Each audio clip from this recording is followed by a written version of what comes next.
Ikaw nang bahala dyan, bossing, ha? Maghanap ka, Joel Cruz, kung sino ang gusto mong mapanalo. Ivan is correct! Congratulations! Yan!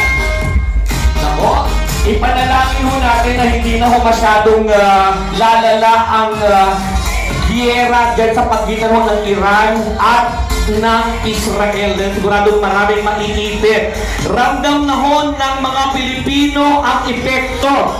Oo, dahil ho, nakaambang tataas na naman ang presyo ng gasolina sa darating na Martes next week. Okay. So, ibig sabihin yan, tataas na naman ho ang mga bilihin, pati ho ang bayad, may piso ho na nakaambang para ho sa mga drivers, ayan, sa mga pampasaherong sasakyan. So, ibig sabihin, lahat po tayo apektado, pataas na ho ng pataas, pati hairline ko, tumataas na rin.